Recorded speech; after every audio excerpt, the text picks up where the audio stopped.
कल हमने आपको आर्यच टेकर के द्वारा दिए गए जो वर्गीकरण थे, क्लासिफिकेशन था, उनको हमने आपको समझाया था। मतलब जो 5 जगत सिस्टम था, 5 जगत जो प्रणाली थी, उसको विकसित करने का काम आर्यच टेकर नामक वैज्ञानिक ने किया था। तो आर्यच टेकर के द्वारा दिया गया जो क्लासिफिकेशन था या जो वर्गीकरण था, उसको हम विस्तार से आपको समझाए थे। अब उसमें जो है पहले जो 3 थे, जिसमें पहला आता है मोनेरा जगत, दूसरा है प्रोटिस्टा जगत, तीसरा है कवक, चौथा है पादप जगत और 5वां है जंतु जगत। जिसमें से मोनेरा, प्रोटिस्टा और कवक के बारे में हमने आपको बताया, या कहें कि 5 जगत के बारे में हमने जो है आपको जो बता दिया। आज हम जो है पादप जगत और जंतु जगत को डिटेल में पढ़ेंगे। पहले आते हैं पादप जगत, देखेंगे। पहला आता है पादप जगत,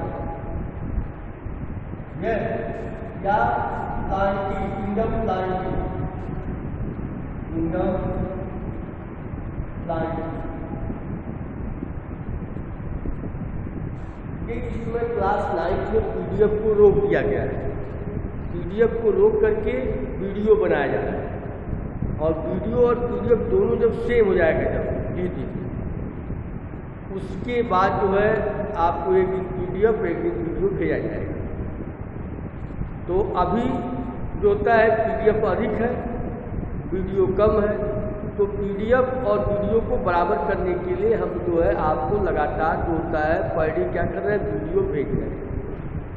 जिस दिन दोनों बराबर हो जाएंगे उस दिन जो होता है एक दिन पीडीएफ भेजा जाएगा, एक दिन वीडियो भेजा जाएगा। तब तक आप जो है वीडियो के माध्यम से आप पढ़ते रहें, और पीडीएफ जो भेजा गया है उसको आप कंप्लीट करें, कॉपी पे नोट्स बना लेंगे, और इसके बाद जो वीडियो हम बना रहे हैं इसको आप ध्यान से सुनते रहिए, समझते रहिए, आपको आसानी होगी समझने में। ठीक है, जैसे देख लीजिए, अब पादप जगत है, हमने आपको कल समझाया था कि पौधे जो होते हैं, मतलब पादप जगत को जो होता है 2 भागों में बांटा जाता है। एक होता है पुष्पी पौधे या अपुष्पी पौधे, ठीक है। दूसरा होता है, मतलब पहले जो होते हैं पुष्पी पौधा होता है, इसको हम फेनरोगेमिया कहते हैं, और अपुष्पी पौधे को जो है क्रिप्टोगेमिया कहते हैं या क्रिप्टोगेम्स कहते हैं। अगर आपसे पूछा जाए कि क्रिप्टोगेम्स किसे कहते हैं, तो आप बताएंगे कि जो अपुष्पी पौधे होते हैं उसे क्रिप्टोगेम्स कहते हैं।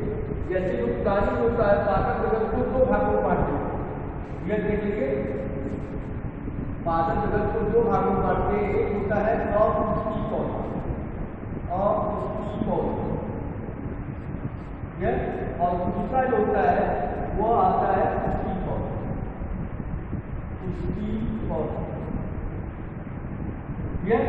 अब इसी जो अपुष्पी पौधे होते हैं इसको इंग्लिश में कहते हैं क्रिप्टोगेम्स, क्रिप्टोगेम्स, और जो पुष्पी पौधा होता है उसको कहते हैं फेनरोगेम्स, फेनरोगेम्स, या इसी को क्रिप्टोगेमिया या फेनरोगेमिया कहते हैं। अब देखिए, कल जो अपुष्पी पौधे होते हैं उनमें पुष्प का निर्माण नहीं होता है, मतलब उसमें जड़ तना पत्ती नहीं पाई जाती, जड़ तना पत्तियों का अभाव होता है, और इसमें संवहन तक नहीं पाए जाते हैं, या भ्रूण का निर्माण नहीं होता है, बीज का निर्माण नहीं होता है। तो कल जो अपुष्पी पौधे होते हैं उसे हम थैलोफाइटा भी कहते हैं। इसे क्या कहते हैं? थैलोफाइटा, इसे कहा जाता है थैलोफाइटा। और जो पुष्पी पौधा होता है उसको हम कहते हैं एम्ब्रियोफाइटा, एम्ब्रियोफाइटा। देखिए, जो ये हम बता रहे, समझा रहे हैं, अगर इसको आसानी से समझ जाएंगे तो पूरे पादप जगत को आप समझ जाएंगे। यह तो इसीलिए जो होता है चार्ट के माध्यम से हम आपको समझाने की कोशिश कर रहे हैं। देख लीजिए, तो कहना पादप जगत को जो है पुष्प के आधार पर उसका वर्गीकरण किया गया है। मतलब जिसमें जो है पुष्प पाया जाता है उसको पुष्पी पौधे कहते हैं, या फेनरोगेमिया कहते हैं, या उसी को एम्ब्रियोफाइटा कहते हैं। ठीक है, और जिनमें पुष्प नहीं पाया जाता है, जिसको हम अपुष्पी पौधे कहते हैं, उसको हम क्रिप्टोगेन्स कहते हैं या अपुष्पी पौधे कहते हैं या उसको थैलोफाइटा। ठीक है, अब इसमें हम आते हैं जो आधुनिक मतलब जो है वर्गीकरण है ओसवाल्ड और टिप्पो के द्वारा दिया गया। जो ओसवाल्ड और टिप्पो ने क्या किया, पादप जगत को दो भागों में बांट दिया था, थैलोफाइटा और एम्ब्रियोफाइटा। थैलोफाइटा का मतलब होता है कि इसमें जड़ तना पत्ती का अभाव होता है। मतलब थैलोफाइटा उसे कहते हैं मतलब जिसमें जो होता है थैलस पाया जाता है या एक विशेष प्रकार की रचना होती है जिसको हम थैलस कहते हैं। और थैलस का मतलब होता है कि वे पौधे जिनमें जड़ तना और पत्ती का अभाव होता है। लेकिन ये थैलोफाइटा होता है इसको हम कहते हैं थैलस। मतलब इसमें एक विशेष प्रकार की रचना होती है जिसको थैलस कहा जाता है।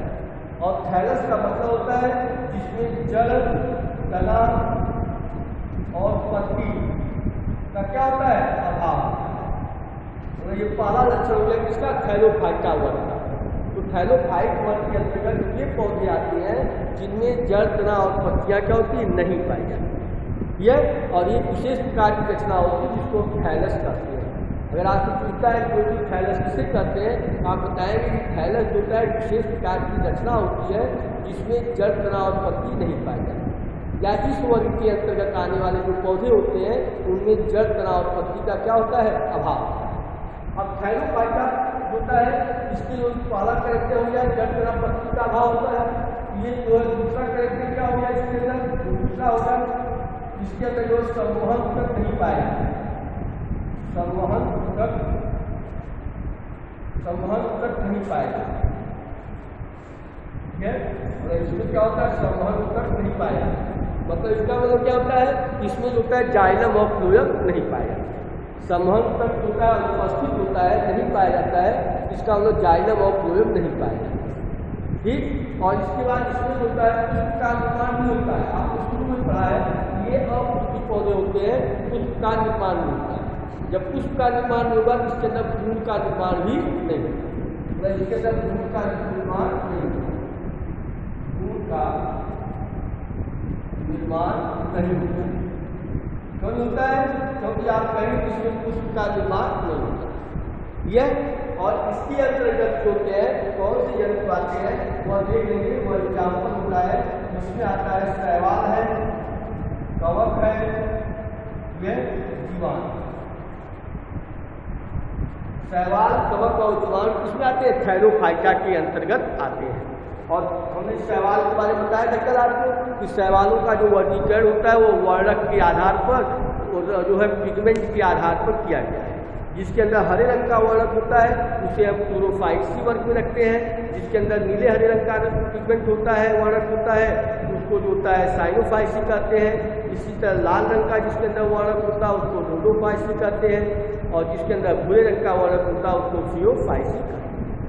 और इसके बाद दूसरा आता है कवक है। तो कवक होता है वो क्लोरोफिल रहित होता है यह, और विषम कोशी होता है यह।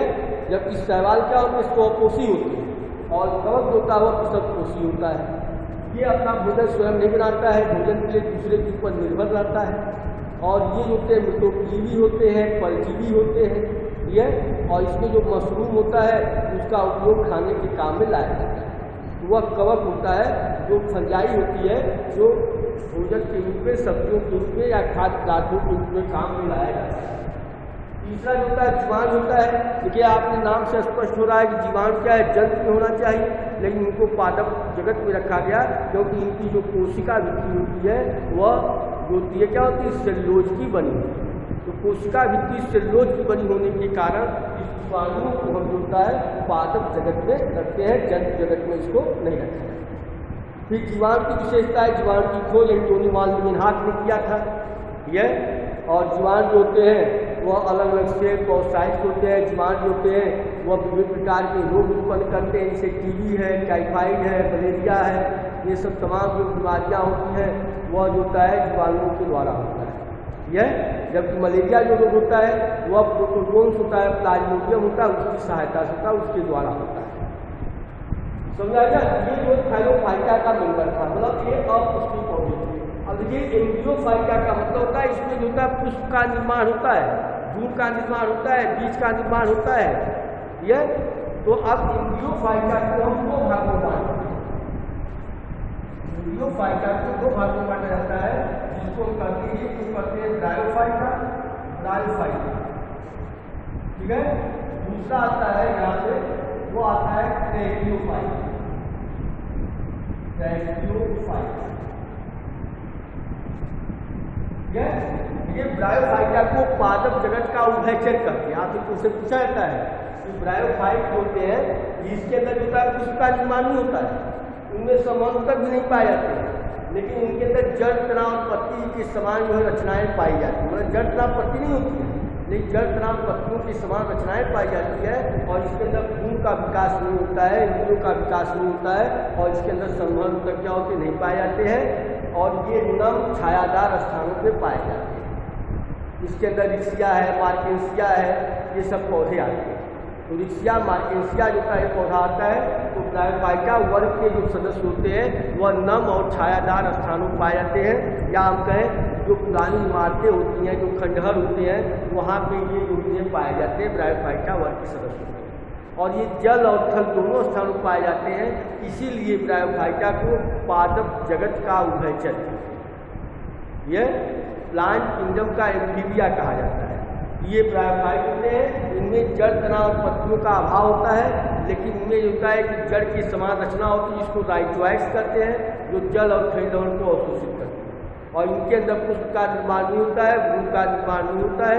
ये जो होते हैं कि ब्रायोफाइट्स कहलाते हैं। इसके बाद जो ट्रैकियोफाइटा होता है, इनमें संबंध तक क्या होते हैं पाए जाते हैं। अब देखेंगे ट्रैकियोफाइटा को 3 भागों में बांट देते हैं। ट्रैकियोफाइटा को 3 भागों में बांटते हैं। एक होता है टेरियोफाइटा, टेरियोफाइटा, ठीक है। दूसरा होता है जिम्नोस्पर्म, जिम्नोस्पर्म, जिम्नोस्पर्म। तीसरा होता है एंजियोस्पर्म, जिम्नोस्पर्म। तीसरा होता है एंजियोस्पर्म, एंजियोस्पर्म। देख लेंगे टेरियोफाइटा को 20 लिखते हैं, टेरियोफाइटा, और इसको जो होता है जिम्नोस्पर्म को जिम्नोस्पर्म, और ये होता है एंजियोस्पर्म, एंजियोस्पर्म। ये 3 भागों में बांट देते हैं। अब देखिए किसका आधार, संबंध तक क्या आधार। अब जो टेरियोफाइट वर्ग के जो सदस्य होते हैं, इनमें जड़ तनाव और पत्तियां क्या होती विकसित होती है, संबंध तक पाए जाते हैं, लेकिन पुष्प का निर्माण नहीं होता है। मतलब इसमें होते हैं ये वैस्कुलर क्रिप्टोगेम कहलाते हैं, मतलब संबंध तक युक्त अपुष्पीय पौधे कहलाते हैं। मतलब इसमें वह संबंध तक पाया जाता है, जो है जड़ तनाव पत्ती पाई जाती है, लेकिन पुष्प का निर्माण नहीं होता है। इसलिए इसके अंदर फूल का निर्माण नहीं होता है, बीज का निर्माण नहीं होता है। ये और ये टेरियोफाइट वर्ग के जो पौधे होते हैं, उसको फर्न एक पौधा होता है, वो आता है फर्न जो पौधे टेरियोफाइटा वर्ग के अंतर्गत आते हैं। ये जो आप ये जानिए कि होते हैं कि इसके अंदर जो होता है, जो टेरियोफाइट वर्ग के पौधे होते हैं, वो सेलेक्टेला है, लाइकोपोडियम है, इक्विसिटम है, फर्न है, ये सब पौधा इसके अंतर्गत आता है, इसको हम डायबिटीज करते हैं। ये और ये टेरियोफाइट के जो पौधे होते हैं, इनमें जड़ तनाव पत्तियां तो पाई जाती हैं, लेकिन फूल का निर्माण नहीं होता है, क्योंकि पुष्प का निर्माण नहीं होता है। ये वैस्कुलर क्रिप्टोगेम्स कहलाते हैं, या जो होते हैं कि अपुष्पीय संबंध तक युक्त पौधे कहलाते हैं। तो इसमें संबंध तक पाया जाता है, जाइलम और फ्लोएम पाए जाते हैं। तो जाइलम होता है जल और खनिज का संबंध करता है, और फ्लोएम होता है जो पत्तियां भोजन बनाती हैं, उन बने बनाए भोजन को पौधों के विभिन्न भागों में ले जाने का काम करता है। ये होता है टेरियोफाइट्स कहलाते हैं। जिम्नोस्पर्म देखिए क्या होता है, जिम्नो माने होता है नग, इसका मतलब होता है नग, स्पर्म माने शुद्ध होता है, इसका मतलब होता है नग, और इसका मतलब होता है। तो जिम्नोस्पर्म को हिंदी में कहते हैं अनावृत बीजी पौधा। अनावृत बीजी पौधा वे पौधे कहलाते हैं जिनमें जड़ तनाव पत्तियां विकसित होती हैं, पुष्प का निर्माण होता है, समूहक का निर्माण होता है। तो समूहक में होता है जाइलम फ्लोएम पाए जाते हैं, लेकिन जाइलम के अंदर वाहिकाएँ होती हैं और फ्लोएम के अंदर सहकोशिकाएँ होती हैं। ये दोनों क्या होते हैं, इसमें अनुपस्थित नहीं पाए जाते। और जिम्नोस्पर्म का जो पौधा होता है वो नग्न बीजी पौधा होता है। इसके अंदर बीज होते हैं वह नग्न अवस्था में पाए जाते हैं। बीज के चारों तरफ मिट्टी क्या होती नहीं पाई जाती है, वाल नहीं पाई जाती। ये नग्न बीजी पौधे कहलाते हैं। ये और इसके अंदर जो होता है जो साइकस का जो पौधा होता है, साइकस है, पाइनस है, यह देवदार है, सिकोया है, ये सब पौधे आते हैं। यह जिसमें साइकस का जो पौधा होता है वो केवल सजावट के काम में लाया जाता है। बाकी जो पौधे होते हैं वह हल्के होते हैं, बहुमूल्य होते हैं और इमारती होते हैं और उनकी लकड़ियाँ फर्नीचर आदि बनाने के काम में लाई जाती हैं। ठीक है, ये नग्न बीजी पौधे कहलाते हैं। अगर आपसे पूछा जाए नग्न बीजी पौधे किसे कहते हैं तो आप जिम्नोस्पर्म को या अनावृत बीजी पौधे को नग्न बीजी पौधे कह सकते हैं। ठीक है, और इसमें जो साइकस का पौधा होता है वह सजावट के काम में लाया जाता है और बाकी जो पौधे होते हैं वह फर्नीचर आदि बनाने के काम में लाए जाते हैं और हल्के होते हैं, मजबूत होते हैं और टिकाऊ होते हैं। इसके बाद आता है एंजियोस्पर्म। देखिए एंजियो का मतलब होता है कवर, एंजियो का मतलब होता है कवर, ढका ढका हुआ, और स्पर्म माने बीज होता है। इस वर्ग के अंतर्गत आने वाले जो पौधे होते हैं उनके बीज क्या होते हैं, ढके होते हैं, बीज के चारों तरफ मिट्टी पाई जाती है और इसमें जड़ तनाव पत्तियाँ विकसित होती हैं, भ्रूण का निर्माण होता है, बीज का निर्माण होता है। ये और इसके अंदर जो होते हैं जो लैंगिक और लैंगिक जनन होता है पाया जाता है। जो लैंगिक जनन होता है, नर और मादा जननांग होते हैं वो विकसित होते हैं। यहाँ भी नर और मादा जननांग पाए जाते हैं। ये तो नर और मादा जननांग होता है, लैंगिक जनन की क्रिया क्या होती रहती है। मतलब जितने भी एंजियोफाइटा के पौधे होते हैं या होते हैं जो थैलोफाइटा के सदस्य होते हैं, सब में जो होता है अलैंगिक और लैंगिक जनन की क्रिया होती है। ये और इसमें जो होता है टेरोफाइट का जो पौधे होते हैं यहाँ तक होते हैं जो थैलोफाइटा वाला होता है, जो शैवाल है, कवक है, जीवांत है, गायोफाइटा है, टेरोफाइटा है। इसमें जो होता है नर जो जननांग होता है उसको पुंधानी कहते हैं और जो मादा जननांग होता है उसको स्त्रीधानी कहते हैं या आर्किगोनियम कहते हैं। और इनमें निषेचन के लिए क्या होता है, जल आवश्यक होता है। जबकि यहाँ पर होते हैं नर और मादा जननांग क्या होते हैं, अलग अलग पाए जाते हैं। ये नर अलग होता है, मादा अलग होते हैं। तो नर और मादा जो जननांग होते हैं उनमें दीर्घ और जो होते लघु बीजांग धानियाँ होती हैं, उनसे जो होता है नर और मादा जो होते हैं जनन अंगों का विकास होता है। यह इसके बाद होता है जो एंजियोस्पर्म जो प्लांट होता है यह बीजपत्र के आधार पर दो प्रकार है। बीजपत्र के आधार पर दो प्रकार होते हैं। एक होता है एक बीजपत्री पौधा, एक बीजपत्री, और दूसरा होता है द्विबीजपत्री।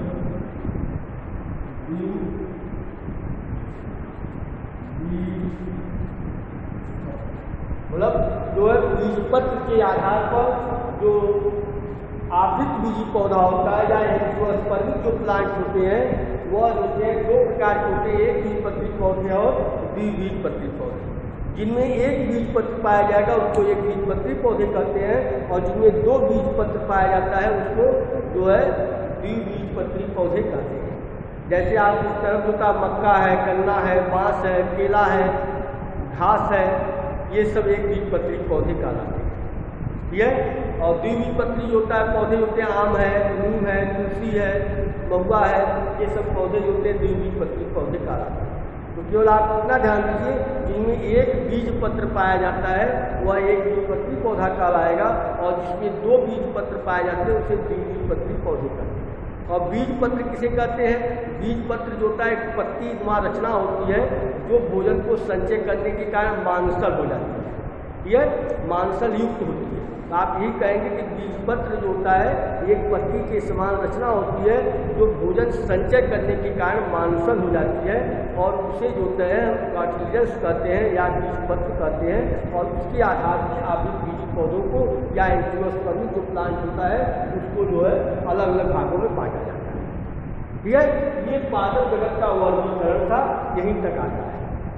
अब अगले दिन जो होता है अगले लेक्चर में हम आप जगत का वर्गीकरण समझाएंगे। ठीक है, धन्यवाद।